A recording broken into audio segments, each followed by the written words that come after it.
What you're about to see are clips taken from an event we created called Train Your Ass Off with Tate. Two main objectives to this event with one overreaching goal. The two main objectives are to teach the best technique possible on one of the main lifts. The second objective was to be able to teach effort and intensity so they understand what training hard really is, and then from there it's much easier to grasp and understand what training submaximally is.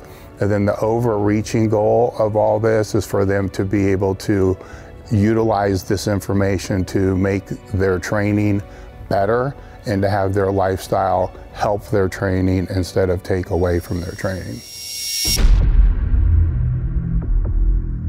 All right, I'm gonna have you do a JM press, modified JM press, whatever you wanna call it. So it's gonna be close, medium grip, shoulder width apart. It's easier to do it thumbless.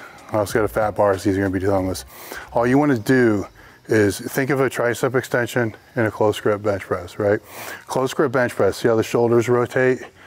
All right, if you just want to work the triceps, you just want to work the lockout, shoulder rotation isn't going to do much for the triceps. I mean, a bench press is really nothing more than shoulder rotation, tricep extension, right? I mean, if you look at what's going on, that's what a bench press is. So if we take the shoulder rotation out, you just have a tricep extension. So close grip, it's great for your bench, it's great for your triceps, but it's also got this. A tricep extension only has this, all right, which is, so if we just take the two best parts of that for a bench press and get rid of the parts that aren't great for the bench press, what you have is that. So essentially you have a tricep extension with no shoulder rotation, which is down through here. So if you have bigger arms, your guide will be your forearms and biceps. As soon as that touches, you'll press back out. All right, where it gets bastardized is when people don't have a forearm and a bicep to be able to act as a guide. You get all these weird fucked up cues where it really just, in one aspect will just look like that, okay? But it could be where it rolls a little bit. When I have people do it, fuck the roll. Just get it down in there, because when it falls in here, that bar is gonna be behind the elbow. So when it's behind the elbow, that's stress on the tricep. A bad bench press down here, if it's back here, it's a bad bench press because you have to tricep extension it out. That's essentially what a JM press is, a bad bench press with a medium grip. Here, it's all shoulder. So it's kind of like just pressing on rails. So it's easy to learn it on a Smith machine because it forces you to kind of do that. The fat bar helps because it's also easier to learn it if your wrist can turn just a little bit, which you don't need to consciously do it. You're going to do it on a fat bar, which puts you in a position where it's hard to fuck it up. So we'll just start with the bar and kind of see where it goes from there. But don't worry about this roll thing, just down, press up. And when you press up, think about the butt of your hand, that leads, not your fingers, that has to lead. So you're never really going to lock it out fully, because you can't. You can't, it's impossible. But that is flexing like a motherfucker, which is what you want. All right, so whoever's first, just go with this and we'll take it out. So if you just keep it straight up and down against this and let your elbows tuck in, keep your elbows high. Try to keep your elbows towards the ceiling the whole time you bring it down. Yeah, keep it against this. Get it against it.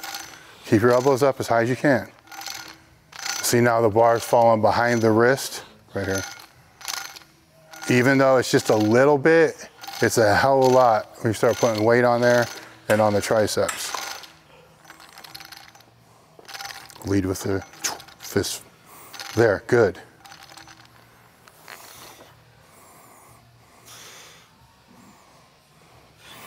See, this shit doesn't do a whole lot now, does it?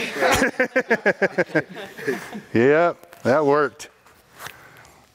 Sometimes your plans work. There's a plan in everything, kid. And I love it when a plan comes together.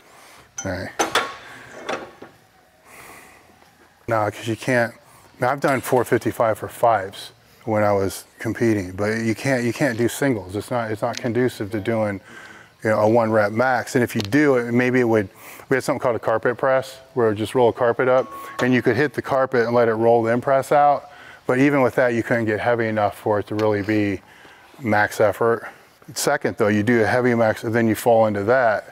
You know, 2 great reasons for that, because you don't have to fucking go anywhere else. You just change the weight and you do the same thing. So it allowed you to get the workload up. Okay, let's go a little closer.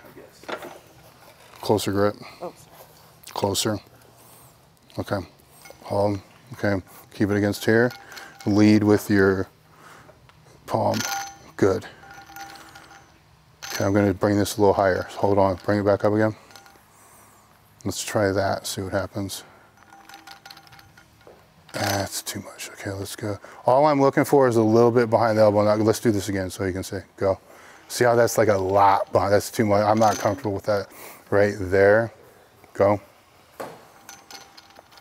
That looks like even if it started to go astray, she can still recover from it. When it gets too, you got to think of what's the worst thing that can happen. Yeah, if it starts to flip out, stuff like that.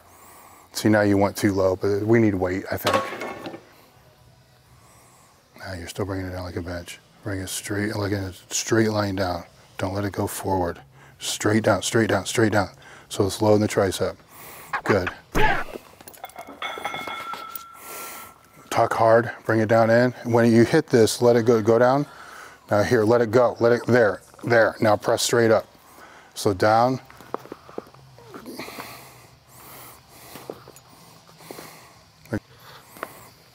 Oh, good. 5. So just using the board as like a teaching tool, you would never like... You can train with it. Yeah. That's kind of what I'm using. It's for both. Yeah. I just don't want to keep teaching them the same shit. They can learn it and watch the video if they need. Okay. This way they can do them. Okay.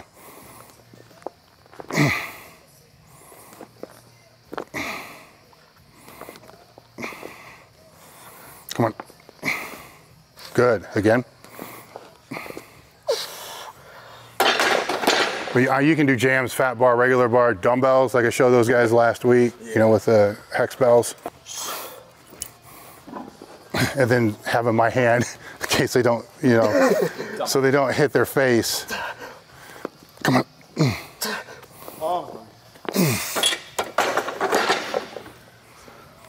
I would not do this with hard boards like this, because it will slide. Yeah. This will catch it. Yeah. Good.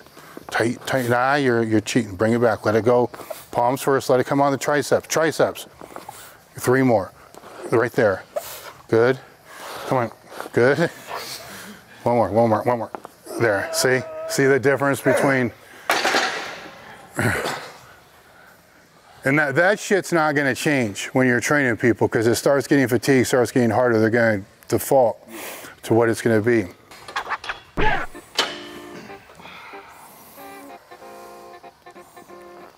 Good. Let it come back. Make it tricep. There. There you go. Come on. You got this.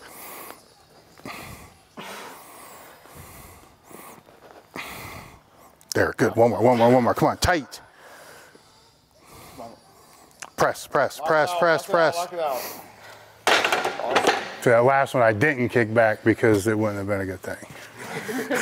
But I'm going to have you guys try to do a JM press with hex bells, just kind of like a demo thing, so you can see the same movement with something different. The thing, if you're going to do these with hex bells, you guys are going to have to be pre-fatigued, without a doubt, because what happens is if you're going to use, say, a 90-pound hex bell or even a 60-pound, your range of motion's like this. Yeah. So 45 is about your limit, because you lose range of motion, and you need to use a hex bell because you have to keep them together.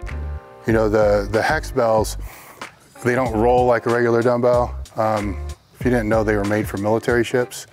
You know, when they lift on it, you know, so it doesn't roll around. Yeah. No shit. Yeah, but it ended up being great for JM presses, so I don't give a fuck about the ship. Let's go try 30s here, and just grab them like you're gonna do a dumbbell press flat on the bench, kind of like a key press, but you probably don't know what that is either. So put them together at the top, like that. Then, put them back down. Grab this way. Okay, bring them up. All right, flip your wrist. So this is gonna hit your chest, your elbows are gonna stay in super hard. This is not this, right? And then this has to stay high at all times. So you're not gonna be able to lock it out. Right there, straight up, there. Don't let it twist. Don't let it twist. Lead with the palms, just like it's a barbell. Here more, down, keep the elbows, here and in. And if you look at the motion, no, don't let your elbows drop, keep them high. See the motion, come up? It's exactly what you just did, right? Yeah. You're not gonna get the same range of motion because you're not gonna get that top, but that's the same thing. So go ahead and sit down. So if I program JM presses for somebody, we'll say JM presses, choose, either Smith machine, fat bar, barbell, dumbbells, and then I can program it for 6-8 weeks and then put in there, use the same JM style as last week, but use more weight. Then after 2 weeks, change style. Then it's easier to program. You can keep the same movement, but sometimes people just put it in their jam press. And then if somebody's doing it or you're training, so they just do the same damn thing over and over and over, and they can't progress in weight, reps, or anything. Then they're only gonna be able to progress on something like that 2 weeks, 3 weeks, but you can keep it, just kick it. So use more weight. I can't say it more than 2 weeks. I can say use more weight, and then the next time I can't say it again. Change exercise, use more weight, and just kind of move that way. This one I won't go to a lot because you don't have the range of motion, but a lot of times you just run out of shit to do. And you don't want to get them back. There's one JM press they're always going to be strong at. They'll always be, you'll find one that you like a lot. So you'll kind of get married to it. And you'll find you can't go to that one a lot because you know how strong you are. And it's just depressing. Lead with that, but always hit that first. This is where you bring down. Touch that. So that stays like that. Now press palms first. Don't flip it. Okay. So you're not going to have that like that. For you. Yep. No, don't flip it. Squeeze in. There. Keep them tight. Push them in like that.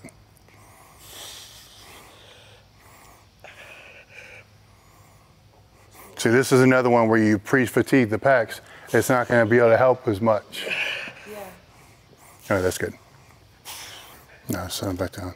Get this really tight against there, because that's what you're going to be leading with. Get it up. Start with it up. No, press up. Yeah, press up. So there, get your elbows in as hard as you can, and then just jam, press it down, and then palm up. There, just like that. It's really short range. See how that, if that was a 60 dumbbell, then I don't think there is a range, because his pecs are bigger, and it's just, we can get a little more range by saying bring it here. So you're going to bring it back further. Yep, yeah. So almost in your chin, go from there. And you pick up maybe a ½ inch or an inch.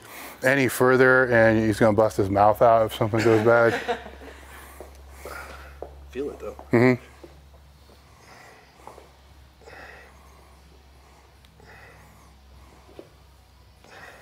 All right, that's good. Rotate through.